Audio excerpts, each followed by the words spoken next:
Muy buenas tardes, con el gusto de saludarlo como todos los jueves en una emisión más de su programa Hablemos Derecho, el consultorio jurídico de TV UAC. Su servidor Gerardo Pérez le da la más cordial de las bienvenidas para que nos acompañe a lo largo de esta hora. El tema esta tarde, el derecho agrario. Esta es una rama del derecho que estudia y regula las relaciones que surgen entre las personas involucradas en la producción agropecuaria, que propone normas jurídicas y legales para la explotación del suelo. Claro que el derecho agrario no se limita solamente a la propiedad de la tierra y a los derechos de los agricultores, va mucho más allá, abarcando una amplia gama de temas que van desde la tenencia de la tierra y los derechos del agua hasta la protección del medio ambiente y la seguridad alimentaria. En esencia, se preocupa por regular las relaciones legales que surgen en el contexto de la agricultura, la ganadería, la pesca y otras actividades relacionadas con la tierra. El tema esta tarde es el derecho agrario. Acompáñenos. Perspectiva. Diálogo. Información ciudadana. Bienvenidos y bienvenidas a Hablemos Derecho, el consultorio jurídico de TV UAC, con Gerardo Pérez Alvarado. Comunícate con nosotros al teléfono 192-1200, extensión 37120 o en nuestras redes sociales. ¡Comenzamos! Estamos completamente en vivo, transmitiendo desde el corazón de la ciudad de Querétaro, aquí en el Cerro de las Campanas, en nuestra máxima casa de estudios.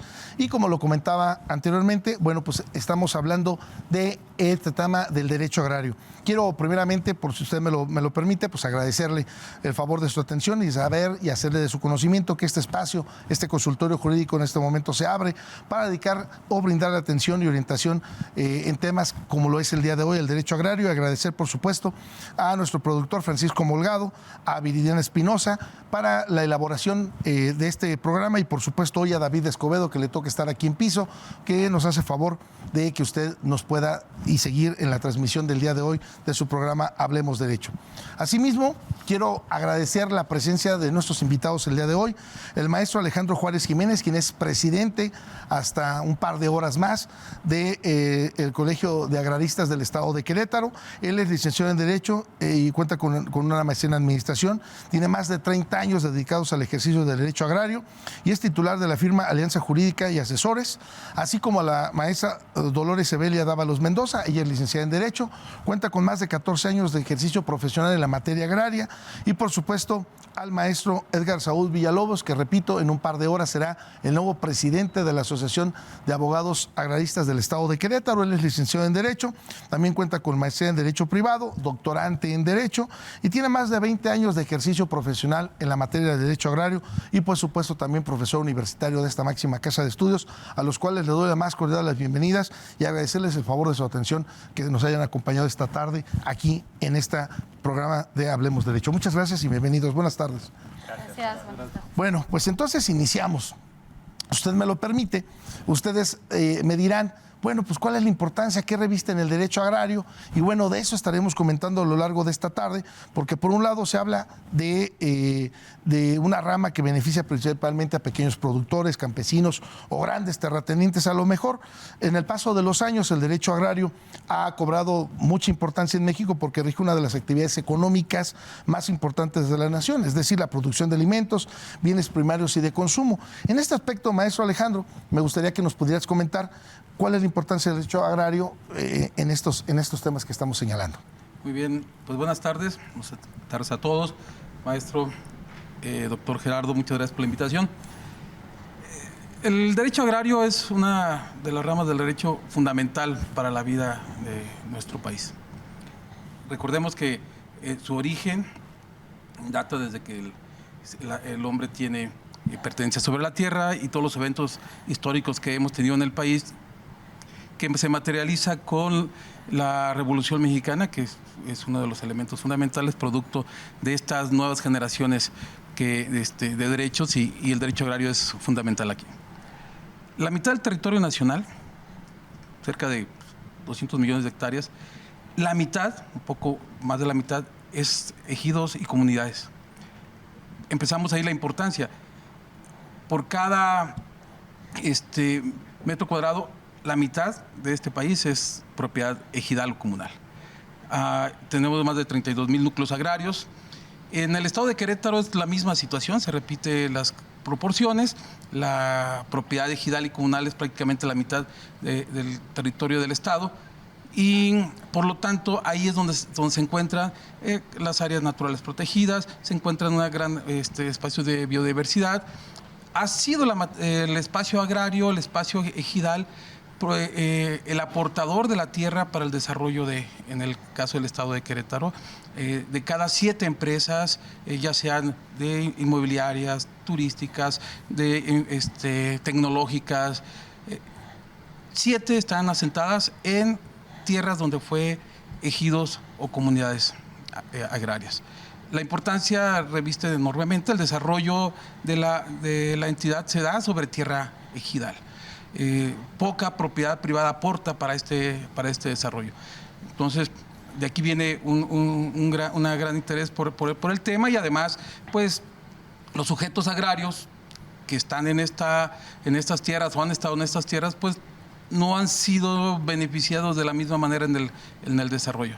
De ahí que la importancia se vuelve mayor, y por supuesto que es una de las ramas que poco se ha explorado en la academia en el estado de Querétaro. Afortunadamente, esta máxima casa de estudios tiene la materia como tal, y eso es de preocuparse, y se preocupa esta universidad. No así el resto de las universidades del estado. En su mayoría cuando llegan a tener materias de derecho agrario, son optativas, no son obligatorias, y por lo tanto reviste mucho más entonces su importancia para atender este tipo de temas, en tanto académicos como procedimientos en los litigios, en la representación de los sujetos agrarios, básicamente en ese contexto, doctor. Sí, y a mí me gustaría puntualizar con esto último, porque me parece muy importante lo que comentas, maestro Alejandro Juárez, en el sentido de que aquí nuestra máxima casa de estudios no lo tenemos como una materia optativa.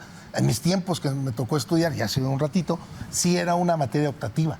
Y entonces, pues, decidías por otras materias, menos por estas ramas del derecho social, que me parecen muy importantes porque puntualizas lo que tiene que ver con el desarrollo inmobiliario, con el desarrollo habitacional, con el desarrollo empresarial, y por supuesto eso habla de la fortaleza que va generando el Estado mexicano.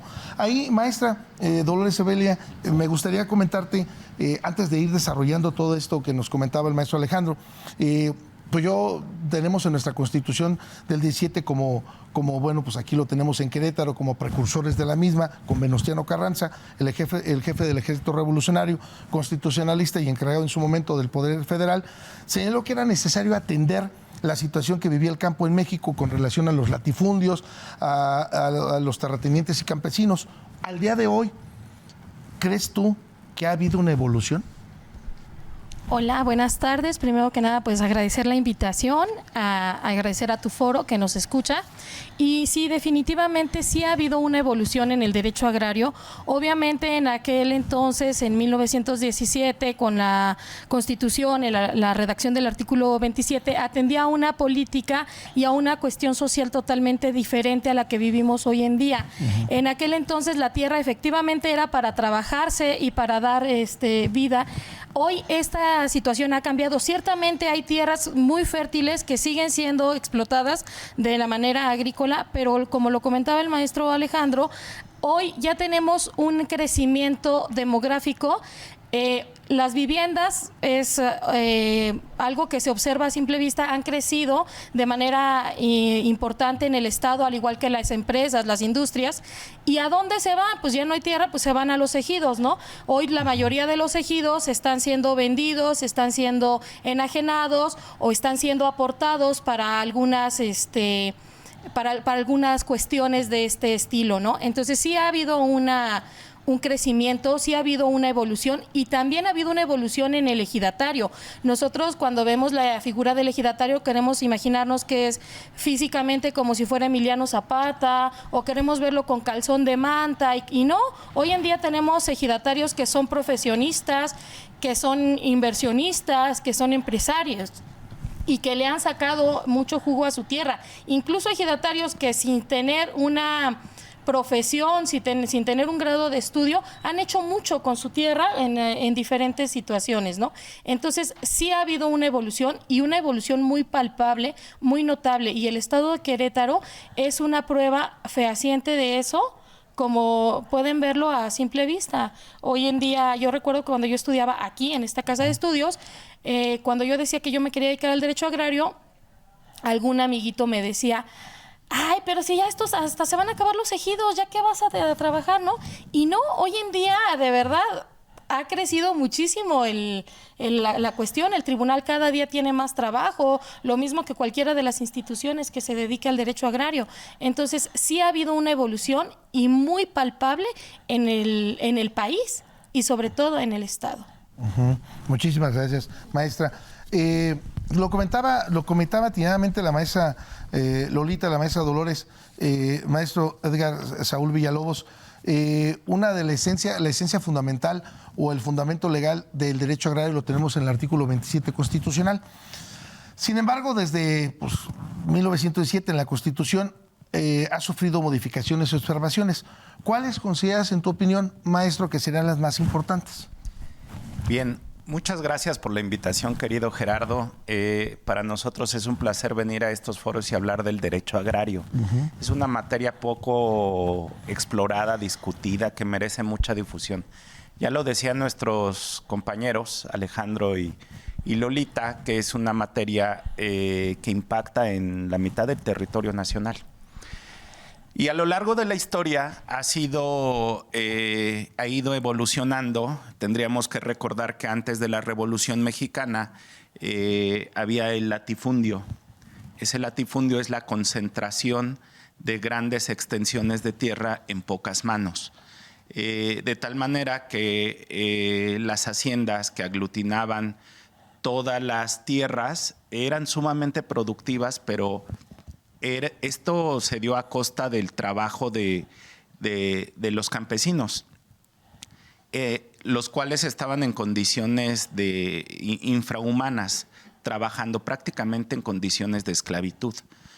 Entonces, la riqueza macroeconómica de la que gozaba el país también era a costa del pueblo, que no estaba diversificada la riqueza. Eso nos lleva a una revolución armada, y esa revolución armada lo que busca, o entre las principales cosas, es la devolución de las tierras que habían sido despojadas los pueblos originarios, y además el movimiento zapatista se une para decir: la tierra es de quien la trabaja, y a pesar de que esa tierra tal vez yo no era parte de un pueblo originario, me corresponde por el hecho de trabajarla. Triunfa la revolución, se da la primera revolución de corte social en el mundo, y se hace el reparto agrario, de tal suerte que esa primera etapa es el reparto agrario, y que empieza a darse con la promulgación de resoluciones que el presidente de la República otorgaba a favor de campesinos beneficiados, y empezó el reparto que termina en 1992. En el año de 1992 viene una reforma constitucional al artículo 27, mediante el cual se le dota de tierras de propiedad al ejido. Se crea esta propiedad. Bueno, habría que aclarar aquí que antes del 92 la propiedad como tal solo era del Estado, y solo le dio en usufructo a los ejidos y a las comunidades la tierra. No había prohibición para transmitir su propiedad. Y en el 92, con la firma del Tratado de Libre Comercio como motivo principal de la reforma, se le dota a los ejidos y a las comunidades de la propiedad de las tierras. Pero esa propiedad es sui generis, porque deviene de un tipo de propiedad colectiva en la que justamente esos ejidatarios o comuneros como colectividad son propietarios de un todo, que es el núcleo, y entonces ellos ya al interior pueden darle en usufructo a través de parcelas, titularidad de derechos a sus miembros. Bien, entonces viene el reparto agrario y en el 92 termina el reparto agrario y comienza la certificación de derechos ejidales. Tiene lugar un programa sumamente importante que se dedicó a certificar más de la mitad del territorio nacional. El llamado PROCEDE, Programa de Certificación de Derechos Ejidales y Titulación de Solares Urbanos. Ese programa, como lo decimos, certifica las tierras ejidales y en virtud del mismo se delimitan los ejidos, las comunidades y se emiten documentos que se inscriben en el registro público, en el Registro Agrario Nacional y en cuanto a su zona de asentamiento humano, en el Registro Público de la Propiedad. Y así pues tenemos esta etapa ahora de certificación, la cual ha venido desarrollándose con diversos programas que es PROCEDE, FANAR y RAJA, que han ido cambiando conforme cambian los sexenios. Y hoy en día estamos en una especie de letargo, como detenidos en el tiempo, porque ya se certificó prácticamente el 98% de la propiedad social en el país, pero ahora tenemos que mirar hacia el desarrollo del derecho agrario, que es una materia pendiente y que ahora nosotros, los agraristas, desde todos los ámbitos legislativo, ejecutivo, académico, litigioso, estamos pugnando porque venga esta nueva etapa de desarrollo agrario. Muy bien. Ahí, maestro Saúl, no te quería interrumpir porque haces exactamente una introducción muy padre de lo que sería la materia de derecho agrario. La verdad que incluso, obviamente a todos los estudiosos de la facultad y de otras áreas de distintas universidades que nos siguen, yo creo que van a tomar muy en práctica este punto del derecho agrario. Y me gustaría, si el tiempo nos da, que nos puedas comentar rapidísimo en qué cosa procede el FANAR y el RAJA, de forma muy breve.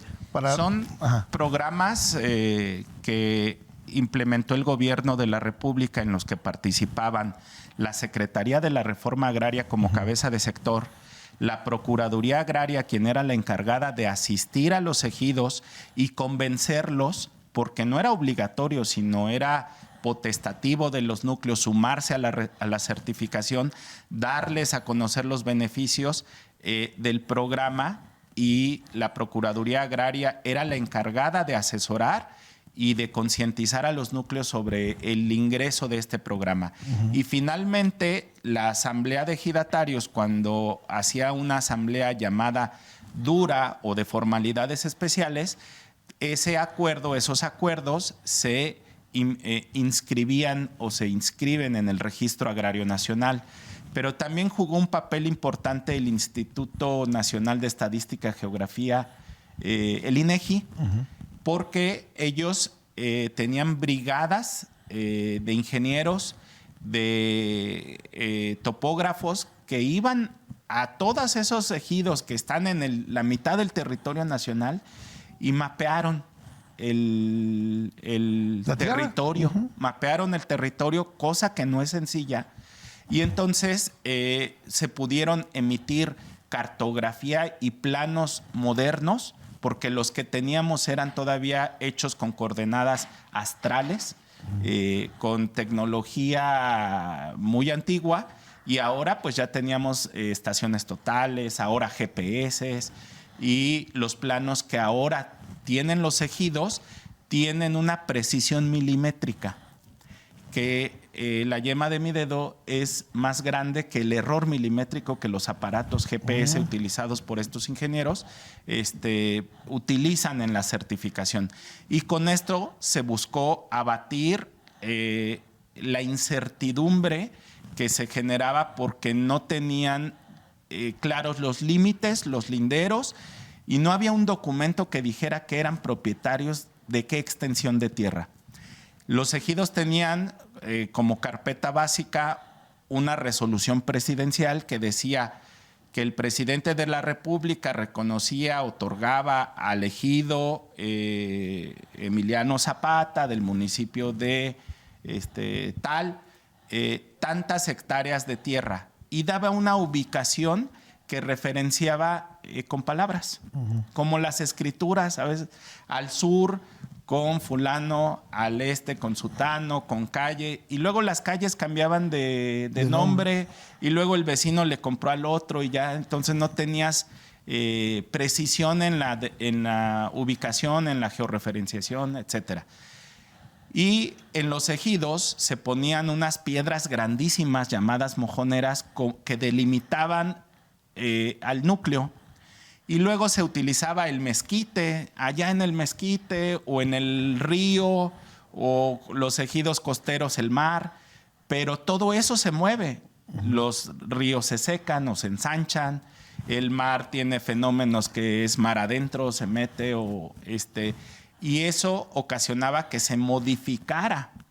El árbol se quemó, la piedra se movió y no había un documento que diera certidumbre a esos ejidos, a los ejidatarios comuneros, y el procede vino a eso, a generar documentos inscritos en un registro público que es el Registro Agrario Nacional y que cualquiera de nosotros pudiera consultar y que los beneficiarios, que son esos ejidos, comunidades y sus miembros, pudieran tener documentos que acrediten fehacientemente su titularidad de derechos, su propiedad y dónde están ubicadas sus tierras.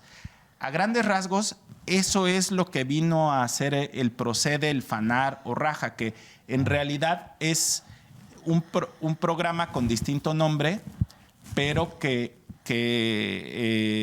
se trata en realidad de certificar los núcleos. El primero fue Procede y después el rezago de los ejidos que por cuestiones de diversa índole no pudieron hacerlo o entrar, entonces vinieron los otros dos, FANAR y a últimas fechas todavía Raja. Y a grandes rasgos esa es la razón por la que existen esos programas y la certificación de eso trata. Muy bien, gracias, maestro Saúl Villalobos. Maestro Alejandro Juárez, actual presidente, y bueno, pues a unas horas, diría el clásico, de dejar tu encargo y tu cargo, que me gustaría que en el próximo bloque pues me dijeras cuáles son los logros que se han generado en el Colegio pues, de Abogados Agraristas. Pero a mí me gustaría, siguiendo en este orden de ideas, que lo que comenta el maestro Saúl, yo observo dos movimientos importantes en el derecho agrario, estimado maestro Alejandro. Uno de ellos con el presidente Lázaro Cárdenas en el 34 al 40, donde hace el mayor reparto de tierras agrarias, incluso pues de ahí el famoso Tata Cárdenas, la expropiación petrolera, etcétera, etcétera. Y otro que yo recuerdo y que, bueno, pues un parteaguas que tenemos hoy es el Tratado de Libre Comercio en el sexenio de Carlos Salinas de Gortari, que ya atinadamente lo abordaba el maestro Saúl Villalobos. Pero en este punto yo veo algo también como una piedra angular también del derecho agrario, lo que llamaban la reforma agraria, porque no obstante de tratar o pretender erradicar la pobreza que se vivía en el ejido, en el sector campesino, pues dicen, oigan, que los ejidatarios puedan tener la tenencia de la tierra, ser propietarios para que puedan vender. Y ahí yo creo que de esta fecha al día de hoy, ¿cuáles son los principales retos que observas en nuestro México? ¿Funcionó o no funcionó la reforma agraria? ¿Qué nos puedes comentar? Sí, yo tomando el hilo de la conversación del maestro Villalobos, la reforma agraria, pues no con el general Lázaro Cárdenas inicia, sino antes. Los primeros repartos incluso fueron a través de Emiliano Zapata en su primer momento, después de la ley del 6 de enero de 1915, que se establece un decreto presidencial.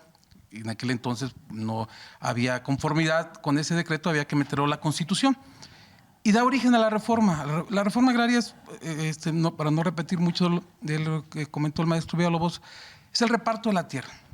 ¿A quién? A los grupos que participaron en la revolución, primeramente. Y ese reparto, como bien se comentaba, se entregó la tierra, pero en usufructo. O sea, Zapata a uno se le hace justicia, si lo vemos de ese sentido, porque para Emiliano Zapata, para Francisco Villa, para Madero, la tierra se tenía que entregar en propiedad a los titulares de ella. Y no fue así. Solamente se entregó en usufructo y le dio una rigidez al control político de aquel entonces. ¿Qué quiere decir? Que se van minorizando las luchas de los rurales, de los campesinos, porque les empiezan a entregar tierra, pero en usufructo. Con el general Lázaro Cárdenas hay un avance importante, pero no es la parte fundamental del reparto con el general Cárdenas. No obstante, a medida que pasó los tiempos y con el Tratado de Libre Comercio se presiona al Estado mexicano, porque la mitad del país era social, el territorio era socialista a un lado del primer país capitalista, no podría entrar aún a estar a competir, a hacer alianzas con estas potencias teniendo la mitad del territorio de manera socialista, porque así era la organización al interior de los ejidos y de las comunidades. En ese sentido, hay un cambio en la reforma agraria, se termina el reparto de Tajo con Carlos Salinas de Gortari, y al ejido se le entrega en propiedad la tierra. ¿Sí? Las tierras y aguas y bosques que están parte de sus tierras ya son propietarios. ¿Y qué puede hacer el ejido ya como propietario? En estricto sentido, es una propiedad privada de un núcleo agrario, que la catalogamos como propiedad social, pero estrictamente, jurídicamente hablando, es propietario de sus tierras. Tiene posibilidades de que parte o la mayor parte de sus tierras pueda salir del régimen ejidal y pueda entrar en el mercado de tierras del país. Pero después de 30 años esto no fue así. No llegamos ni al 9% de la desincorporación que se ha dado en los ejidos y en las comunidades. Datos del RAN, no llegamos al 9% en dominios plenos. ¿Qué quiere decir esto? Que son parcelas ejidales del dominio del ejido y que salen del régimen ejidal, dejan de inscribirse ya en el registro agrario y se inscriben en el registro público de la propiedad. Esto es fundamental porque pareciera que el ejido iba a desaparecer. Las grandes voces comentaron siempre que en aquellos entonces que el ejido tendía ya a desaparecer y que a Zapata no se le había hecho la justicia y que la revolución había fracasado con esto. Pero no fue así, y en este momento la reforma del 92, que por cierto ya ha sido y por mucho rebasada, los tiempos ya no dan para esa legislación, pues mantiene que los ejidos pueden ser en lo individual, los ejidatarios o posesionarios titulares de derechos de manera privada. ¿Sí? Esa es la posibilidad que abrió básicamente la reforma en ese sentido.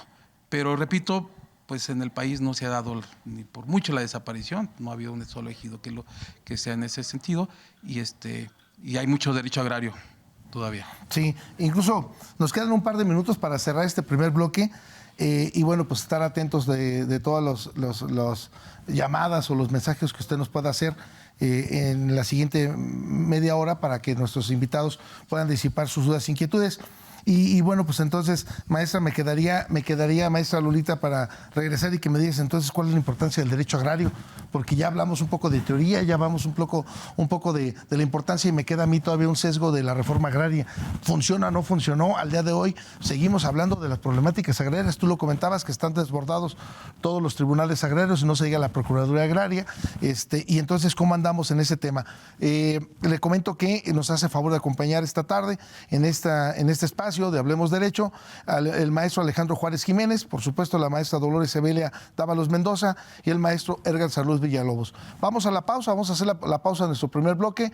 Estamos en su programa Hablemos Derecho, el consultorio jurídico de TV WAC, y dudas, inquietudes las vamos a ver a través de la página de Hablemos Derecho. Vamos a la pausa y regresamos para continuar con el tema del derecho agrario. En unos momentos regresamos.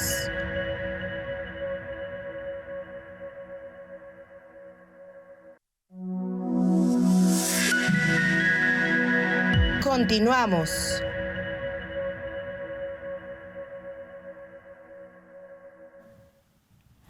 Ya estamos de regreso. Usted nos hace favor de sintonizar en este momento. Le recuerdo que está en su programa Hablemos Derecho, el consultorio jurídico de TV WAC, y el tema de esta tarde es el derecho agrario. Nos hace favor de acompañar el maestro Alejandro Juárez Jiménez, la maestra Dolores Emilia Dávalos Mendoza y también el maestro Edgar Saúl Villalobos, con los cuales, repito a usted, estamos hablando del tema del derecho agrario. Maestra, si me lo permites, porque, bueno, pues ya tenemos un par de mensajitos que nos hacen favor de hacer a través de la página de Hablemos Derecho. Entonces, recapitulando lo que comentan tanto el maestro Alejandro como el maestro Saúl, ¿cuál es la importancia del derecho agrario? Nos comentan. Pues yo creo que ha quedado muy claro. Tanto Alejandro como Saúl nos comentaron, más de la mitad del territorio nacional es parte del derecho social, forma parte de los ejidos, de las comunidades, de las colonias agrícolas. Y todavía no estamos en esta etapa en la que se vea que pronto o en algún futuro cercano vaya a desaparecer la propiedad social. Los ejidatarios aún se rehúsan a asumir el dominio pleno de sus parcelas, aún tienen esta amor a la tierra, aún tienen esta pertenencia, este sentido. Entonces, al ser más del 50% de la propiedad, pues por supuesto que es importante el derecho agrario para todos. Las universidades no le han dado, no han visto hacia allá, no nos han permitido crecer este derecho agrario. Ahí vemos pocos profesionistas que nos dedicamos a esto. Y son pocas las instituciones, además de que son pocas, son con poco personal, o sea, de verdad trabajan a marchas forzadas. Es importante que se vea al derecho agrario como un sector, como una rama importante en la materia jurídica del país y del Estado. Es necesario. Creo que Querétaro es el único estado que tiene una coordinación de asuntos agrarios a nivel estado. Fuera de ahí, la Procuraduría Agraria se enchaleca todo, o sea, tienen que andar a marchas forzadas porque es cada día más. Y por supuesto, al ser una rama que sigue creciendo, que las personas, vienen las nuevas generaciones, con los hijos de los ejidatarios, con los nietos incluso, vienen acarreándose nuevos problemas, nuevos conflictos, viene habiendo nueva conflictiva social al respecto, en materia, por un ejemplo, las sucesiones, donde te permiten que pongas un sucesor. Y dices, oye, antes las familias eran muy numerosas, entonces, ¿qué haces con una familia que tiene 10, 15 hijos y solo uno puede heredar? ¿Dónde estás dejando a los otros? Y viene una conflictiva y viene todo un problema. De ahí la importancia de conocer y de rescatar y de trabajar en el derecho agrario. Sí, fíjate que quiero retomar ese punto, maestra Lolita, porque una cosa es la legislación agraria y otra cosa es la legislación familiar o civil. Así es. Y entonces, en el derecho agrario, tú puedes decir, tengo uno, pero en el derecho familiar dice, no, a ver, la más hereditaria es esto, ¿correcto? Viene la declaratoria de derechos y participan todos. Claro. Pero también cada uno tiene su propia legislación. Entonces, es ahí donde me parece que debe ser un menudo problema. Es un menudo problema, o sea, donde cuando llegas a materia familiar y dices, tengo una casa y se la voy a repartir a los 3 hijos, bueno, pues se vende la casa o la dejan en copropiedad, como sea. ¿Y qué haces en derecho agrario cuando no puedes dividir? Cuando tienes una unidad de dotación parcelaria, una parcela que mide 8 hectáreas y bien da para dividirse, pero no puedes hacerlo por la legislación, ¿no? Y entonces vienen conflictos y vienen conflictos grandes, ¿no? Vienen conflictos fuertes, donde las familias, pues obviamente vienen con otra ideología, ¿no? Entonces es importante retomar el estudio, es importante retomar la legislación, es importante retomar la materia agraria en las universidades como algo muy serio, como algo muy importante. Sí. Maestro Saúl, fíjate que tengo un par de preguntas y quiero yo pues abordarlas de una vez. Nos preguntan, ¿quiénes son los sujetos de atención en el derecho agrario? Pero no menos importante, entonces, ¿cuáles son también los principales retos de este sector? Muy bien. Los sujetos de derecho agrario son los ejidos, las comunidades y los miembros que la integran. Tenemos así a ejidatarios, comuneros, a vecindados y posesionarios. Dichos posesionarios son clasificados en regulares e irregulares. Vamos a explicar un poquito más amplio. Los ejidos y las comunidades son entes colectivos. Nosotros como abogados podríamos decir o debemos decir que son personas morales. La ley les atribuye patrimonio propio, personalidad jurídica y son titulares de los derechos que les fueron reconocidos. Adicionalmente, pueden ellos adquirir por otra vía derechos, de tal suerte que estos entes colectivos, personas morales, son los primeros sujetos de atención del derecho agrario. Sus tierras se clasifican en asentamiento humano, que es donde viven los miembros del núcleo, tierras de uso común y área parcelada. En el área parcelada, entonces, designan de manera individual parcelas o derechos sobre parcelas a ejidatarios o posesionarios, que son aquellos que no tienen la calidad reconocida de ejidatario, pero que tienen posesión reconocida por parte del núcleo de una parcela. Cuando la posesión es reconocida a través de un acto jurídico legal o válido, como un acta de asamblea, como una sentencia del tribunal agrario, como una sucesión, le llamamos posesionario regular. Cuando aquel ciudadano de ciudad nos vamos y compramos un pedazo de tierra en un ejido y entramos en posesión al margen de la ley, entonces nuestra posesión es irregular, de tal suerte que tenemos posesionarios regulares y posesionarios irregulares. Por ahí hay un dato del Registro Agrario Nacional que son alrededor de 5,000 sujetos agrarios en el estado de Querétaro. Pero estos 5,000 sujetos de derecho no contemplan a los irregulares, que son bastantes. Si tú te vas a los ejidos conurbados, pues muy pocos son ejidatarios y muy pocos son posesionarios regulares. Muchos entraron a adquirir tierras por necesidad y están al margen de la legislación. Por ende, pues tenemos una gama amplia de personas que entran en esa posesión irregular. Quiero decirte que puede ser que el propio gobierno federal, estatal o municipal encuadre en esa figura de posesionario regular. Es decir, hay escuelas, hay espacios de servicios públicos que se encuentran al interior de núcleos agrarios y que no están debidamente regularizados. Por ende, entran en la figura de posesionario irregular. Y también esas instancias federales, estatales, municipales, organismos autónomos, empresas privadas, sin que la ley les reconozca el carácter de posesionarios o ejidatarios, son sujetos que interactúan y que encuadran en esa parte de posesionarios irregulares y que necesitan atención, también necesitan atención. El gobierno en sus planes de desarrollo debe de considerar la propiedad social con todas las implicaciones que esto conlleva y tratar de evitar que siga proliferando esa posesión irregular. Entonces, el Estado, a través de sus 3 órdenes de gobierno, federal, estatal o municipal, también son sujetos en donde desde la academia, desde la investigación, desde la legislatura, desde la doctrina y desde el ejercicio propio de la materia, son sujetos de atención del derecho agrario. Y tú te podrás imaginar, oye, ¿cómo es posible que el municipio no tenga o que el gobierno del estado no tenga un asesor? Desafortunadamente, esto es tan grande que es la mitad del territorio nacional que no lo tienen. ¿Y cómo lo van a tener si en las universidades no todas se da la materia como obligatoria para los licenciados en Derecho?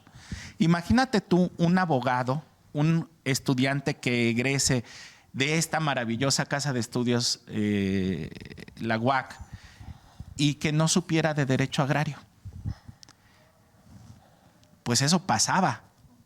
Tú lo dijiste, cuando tú estudiaste no se impartía. Hoy en diversas universidades como la Anáhuac, la última materia yo tuve oportunidad de impartirla y fue en pandemia, y después de pandemia ya no se da la materia. En algunas otras universidades no existe la materia y en algunas otras afortunadamente sí. Formamos abogados que no están preparados de manera integral y los mandamos al mundo laboral a litigar, a procurar justicia, a impartir justicia, a ser servidores públicos y no tienen los conocimientos necesarios de la materia, ¿sí? Entonces, fíjate bien, con la pregunta que nos hizo el público y que tú me refieres, esos sujetos de derecho agrario no nada más son los campesinos. Ya nos abrimos y la fábrica, y si viene Microsoft y si viene Tesla y se instala en tierras queretanas, casi siempre es en ejidos. Entonces el agrarista va a atender, el derecho agrario tiene interacción y tiene que atender a esos sujetos, pero con probidad, con ética, con lealtad, no nada más buscando el desarrollo a costa de los más desfavorecidos o de los más necesitados. Esa es la diferencia que nosotros desde el colegio buscamos que ese desarrollo se dé con estos elementos éticos. Muy bien, maestro.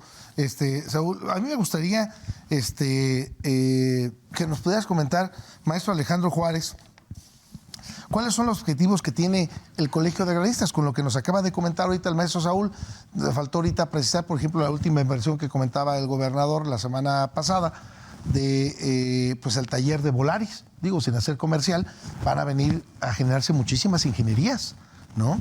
Y qué bueno que detone, porque eso va a mover la economía de nuestro estado, por supuesto, va a todos nuestros jóvenes, va a poderse insertarse al mundo laboral. Y de ahí, ¿cuál es la importancia o cuáles son los objetivos que tiene el colegio, maestro? Porque, pues, literal, a pocos minutos estás de dejar la estandarte y pasar la estafeta aquí al maestro Saúl Villalobos como nuevo presidente del Colegio de Agraristas. Que nos puedas comentar ahí cuáles son los objetivos de este colegio. Sí, la colegiación es una forma de desarrollo profesional que nos da más elementos para garantizar una mejor práctica profesional. El Colegio de Abogados Agraristas defiende la defensa son sus agremiados, y los dota de elementos técnicos, jurídicos, de desarrollo en la materia agraria. El colegio se ha abocado a preparar abogados, a hacerlos más específicos en la materia. Ya la maestra Lolita lo comentaba, pocos abogados agraristas existen en el país y en Querétaro de igual manera. Hay bastantes compañeros que sí litigan, pero debe ser de manera integral y formativa, con sensibilidad. Estamos hablando que trabajamos con personas de un alto índice de marginación, de vulnerabilidad, de personas que compiten o litigan con pequeños propietarios, inversionistas, etc. El colegio desde 2011 ha estado presente en las actualizaciones constantes. Hemos hecho cursos, hemos hecho diplomados. Trabajamos el año pasado con la Universidad Autónoma Benito Juárez de Oaxaca, un diplomado, primer diplomado de Derecho Agrario, que el Colegio de Abogados Agraristas lo estableció con esta universidad. Primer diplomado de Derecho Agrario de una universidad pública. Eso nos quiere decir que en el país pues no tenemos maestrías ni menos doctorados en esta materia. Es importante incluso reconocer que la propia UNAM no lo tiene, pero pues estamos impugnando, estamos participando en este contexto, y la preocupación constante del colegio en actualizar a sus agremiados. Esto lo hemos venido haciendo desde que se creó el colegio y con bastante puntualidad. Creo que no me van a dejar mentir. Al interior del colegio existen los mejores procesalistas del estado de Querétaro, existen los mejores abogados, los mejores docentes. Prácticamente estamos en todas las universidades que se da derecho agrario. Los miembros del colegio imparten las materias de derecho agrario, tanto en la parte adjetiva como sustantiva. Y estamos haciéndolo. El evento que vamos a tener en un momento más, en unos minutos más, en el aula forense de la Facultad de Derecho de esta universidad, va a ser, aparte de la toma de protesta del nuevo consejo directivo del colegio, que va a presidir el maestro Saúl Villalobos Alejandro, y acompañado de manera formidable con la licenciada Lolita. Vamos a tener una conferencia de la magistrada Larisa Ortiz, que es magistrada del Tribunal Superior Agrario, que versa sobre las reformas al artículo 2 constitucional y su impacto en el derecho agrario. Parte de este trabajo y de estos objetivos del colegio, más allá de solamente la protesta, seguimos en el mismo evento capacitándonos, actualizándonos, y con un personaje de esta envergadura, que es la que estuvo en la mesa de la negociación para la reforma de este grandioso artículo, que nos va a platicar un poco más tarde de ello. Y pues queremos seguir invitando, seguir trabajando con los abogados desde la academia. El hecho que los objetivos que tenemos de fortalecer no solo el colegio, fortalecer a los agremiados en el derecho agrario, pero lo trabajamos desde la academia y posterior en las capacitaciones y especializaciones que el colegio coordina. Muy bien. Maestro Saúl, a mí me gustaría que nos comentaras cuáles entonces son los retos que tienes y cuáles son la misión que tienes, visión y retos que tienes a partir de un par de horas, para que tú, minutos ya también, para que tú tomes la batuta de este nuevo colegio. Toma en consideración, maestro, que nos quedan 5 minutitos para que puedas darnos una idea, y que bueno, pues cerrar aquí también con la maestra Lolita, para que nos diga cuál es el encargo, cuál es su cargo y misión y retos que van a tener ustedes de forma conjunta, colegiada, sobre esta nueva estafeta que toman, y cómo invitar a la sociedad y a los futuros profesionistas, que no nada más de la Universidad Autónoma, nos ven de otras universidades. Yo lo comentabas Anáhuac, ya lo comentabas Universidad de Londres, que participan aquí también. ¿Y cómo los invitamos a que puedan colegiarse? Claro, pues es un reto enorme, y el maestro Alejandro, la verdad es que colaboró, realizó, intervino con otros organismos como el Observatorio Agrario, con la UAPJO, con la Asociación de Academias Agrarias, y nos deja un reto enorme. ¿Qué misión tenemos como colegio? Agremiar cada vez a más abogados y ayudarlos a especializarse de mejor manera. Uno de los objetivos del colegio es el control ético de la profesión. Que no tengamos abogados especializados pero desleales, pero deshonestos. No, al contrario, que sean abogados con muchos conocimientos actualizados, pero éticos. Ese es uno de nuestros objetivos. Y eso se lleva a cabo de actualización, educación jurídica continua, y todo ello nos conlleva a permitir que no se vulnere el Estado de Derecho. Todo colegio debe de pugnar porque haya Estado de Derecho. Y en nuestro caso, el colegio coadyuva a la paz en el campo queretano. Esa justicia social que necesitan los campesinos de nuestro Querétaro. Esa es nuestra misión. Tenemos un gran reto. Invitamos a todos a colegiarse. En Facebook tenemos la página de Abogados Agraristas o de la página de Colegio de Abogados Agraristas de Querétaro, y los invitamos a estar. Le dejo el uso de la voz a la maestra Lolita. Gracias. Maestra Lolita, en 1 minuto y medio, por favor, danos un último mensaje. Nada, pues primero agradecer el espacio, invitarlos a conocernos, a conocer el colegio, a conocer los cursos que se imparten, porque el colegio busca de la manera de especialización a través de cursos, de seminarios que se vienen en las redes sociales del colegio, del propio colegio. Y pues bueno, buscar hacer crecer esta rama que además es muy hermosa, es muy bonito, da mucho para crecer de manera profesional y de manera emocional también.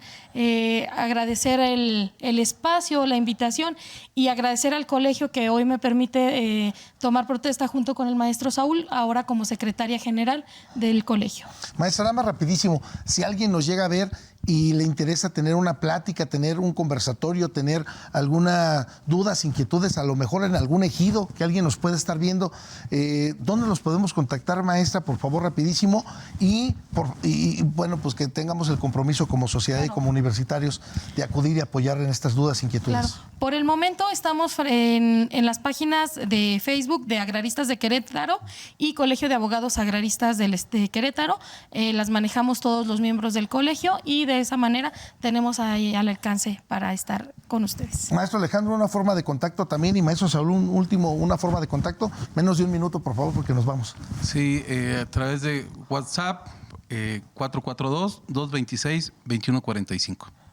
Igual, 442-4422-50-13-23.